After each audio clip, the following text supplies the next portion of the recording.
Decreto estadual de emergência que determina medidas restritivas para reduzir o contágio pelo novo coronavírus em Alagoas passou a valer desde ontem, né? Entre as novidades trazidas por esse decreto está a proibição do acesso ou permanência em espaços públicos, como calçadão da Orla de Maceió, praias, lagoas, praças, parques, avenidas.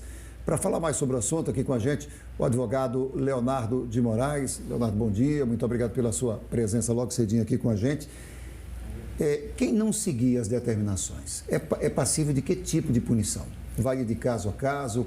Qual é a situação? Bom dia mais uma vez. Bom dia a todos, né? Há uma diferença grande entre o decreto que foi feito antes e o decreto que é feito hoje, né? O crime que vem a punir as pessoas que vêm a circular em âmbito público faz parte da categoria dos crimes contra a saúde pública, né? Que busca proteger o ar puro, medicamentos eficazes, né? Enfim, água potável. E qualquer violação a esses bens pode levar à prática e à responsabilização por um crime contra a saúde pública. E aí, voltando ao decreto, diferentemente do decreto antigo, que era uma mera carta de recomendações, né? Uma advertência, esse decreto atual ele é obrigatório, de modo que as pessoas que vierem a circular em via pública, praças, fazendo exercícios, orla lagunar, orla da praia, violando, portanto, o decreto, podem ser responsabilizados pelo crime do artigo 268 do Código Penal. Então, o que antes era uma mera advertência, hoje pode levar a uma responsabilidade criminal. Doutor Leonardo, devido ao estado de calamidade pública, as pessoas perderam esse direito de ir e vir que está na Constituição, né? Explica melhor para a gente como funciona essa situação, porque as pessoas questionam isso. Mas eu tenho o direito de ir e vir, não numa situação dessa, né? Isso, o direito de ir e vir é um direito constitucional, né? É a regra, para toda pessoa, para qualquer cidadão. Só que existem casos excepcionais em que é possível a restrição ao direito de livre circulação em território nacional.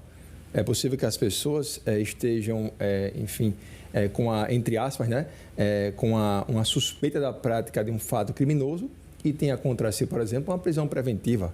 É uma forma de restrição ao direito. É possível que alguém que tenha alguma doença contagiosa tenha uma internação compulsória, uma doença psíquica, tenha uma internação compulsória. E agora estamos em uma pandemia.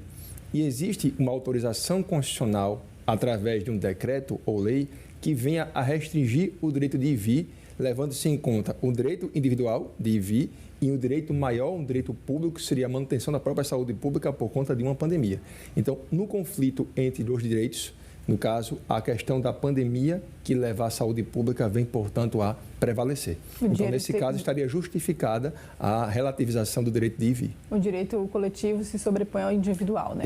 Justamente, né? Nós começamos com a epidemia e passamos para uma pandemia. Não um problema que afeta somente a Alagoas, é um problema mundial. Então, todos os países do mundo, por conta da pandemia, estão sim restringindo o direito de ir e vir, que neste momento é justificada a sua relativização. O cidadão que for diagnosticar com a Covid-19 ou tiver viajado recentemente para um estado ou para uma cidade que tenha um número alto da doença, tem que ficar isolado 14 dias. Essa pessoa pode ser punido caso não cumpra isso? E a segunda pergunta em cima dessa é de que forma isso pode ser feito, avaliado? A punição pode acontecer, né? Existem determinações de que as pessoas, de um modo geral, devem ler sim, né? O decreto novo do Estado, especialmente ele, que determina que as pessoas que venham viajar, sobretudo em locais como Pernambuco, como o Amazonas, fiquem em casa, em quarentena, durante 14 dias. Eu sei que a prova para esses fatos é muito difícil, mas havendo essa informação é possível sim uma responsabilidade. E quando se fala em responsabilidade criminal, neste caso, é o crime do artigo 268 do Código Penal, que diz que seria o crime a violação a uma determinação do poder público que busca impedir a propagação de uma doença contagiosa. Hoje, há sim uma determinação do poder público, que é o decreto estadual, salvo engano, 69722, agora o dia 4 de maio desse mesmo ano. De modo que a violação ao decreto que busca evitar a propagação de uma doença contagiosa pode sim levar à responsabilidade. As pessoas que forem pegas, por exemplo, caminhando na orla, em locais públicos, violando o decreto, elas podem ser conduzidas de forma coercitiva à delegacia de polícia para prestar um depoimento, surgindo como consequência a instauração do termo circunstanciado de ocorrência e uma futura eventual responsabilidade criminal. E neste caso, o crime, né, que é a infração de medida sanitária preventiva, ele tem como pena máxima 1 ano mais a aplicação da multa. E a gente poderia pensar que um policial na rua poderia pegar alguém que está caminhando e obrigar a pessoa a ir para a delegacia de polícia. Esse crime, né, é o crime do artigo 268.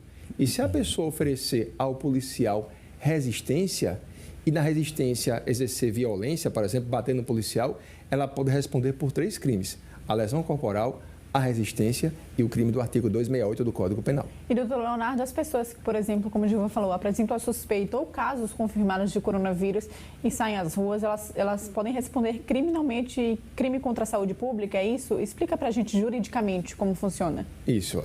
Existe uma categoria de crimes no Código Penal chamada crimes contra a saúde pública. Epidemia, omissão de notificação compulsória e esse crime que eu falei que é o crime do artigo 268. Então, as pessoas que efetivamente viajaram e não respeitam a quarentena estão violando o decreto.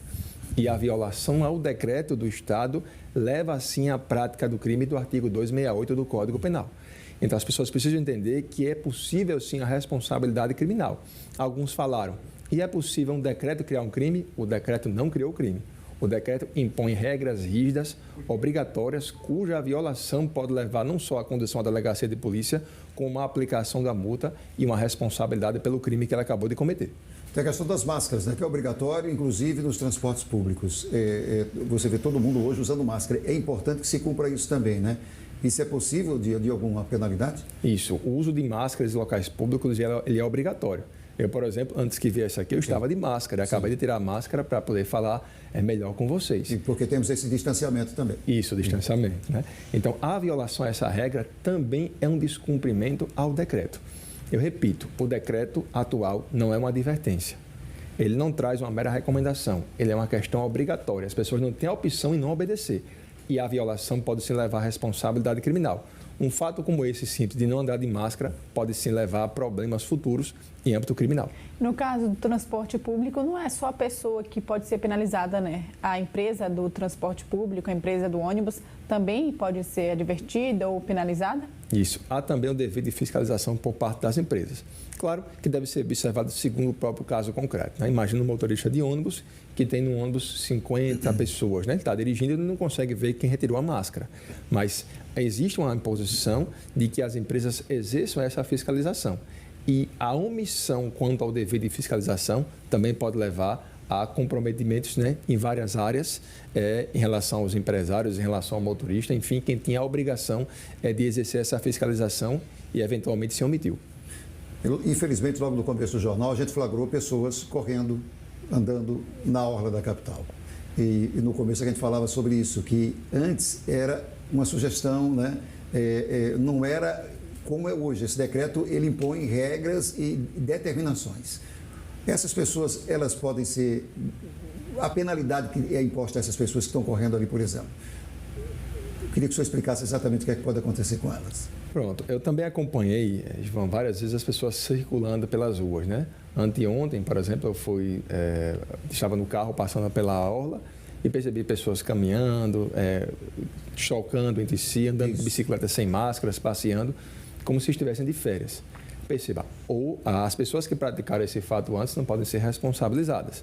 Do momento em que o decreto entrou em vigor, que foi no dia 5, né, de em diante, as pessoas que hoje vieram andar na orla, passear, andar em locais públicos, estar junto com outras pessoas em aglomerações, podem ser responsabilizadas. Então, as pessoas não podem andar na orla. Caso venha a exercer ou a caminhar na orla violando o decreto, podem ser conduzidas coercitivamente à delegacia de polícia para responder pelo crime 268 do Código Penal, cuja pena é privativa de liberdade mais a pena de multa. O Estado pode sim aplicar isso e o policial pode dar a voz de prisão, conduzir a pessoa e a pessoa ser levada, portanto, a um dos órgãos de persecução penal. Existe pena mínima, pena máxima para esse tipo de obstrução da lei? Nesse caso específico, somente esse crime, a pena mínima é de um mês e pode chegar até 1 ano, mais a aplicação da multa. A não utilização da máscara também é de 1 mês a 1 ano ou pode ser mais? Não, também não utilizar máscara é uma violação do decreto sujeito à mesma pena. Então, não usar máscara, caminhar em locais públicos, mesmo que seja fazer exercício, está violando o decreto, que dá ensejo, portanto, à aplicação dessa pena que pode chegar até 1 ano e, repito, mais a aplicação de uma multa. Você falou que essas pessoas podem ser levadas à delegacia coercitivamente, né? Se abre um TCO nesse caso. Isso. Quando você fala em TCO, é uma investigação simplificada, né?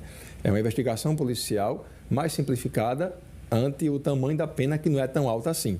Mas sim, a pessoa pode ser levada pela polícia, imagina o constrangimento. Ser levada pela polícia, lá esperar, prestar um depoimento, para depois assinar um termo de compromisso para que possa voltar para sua casa e depois ter uma audiência preliminar com a presença do Ministério Público, delegado de polícia, que pode oferecer contra alguém uma ação penal.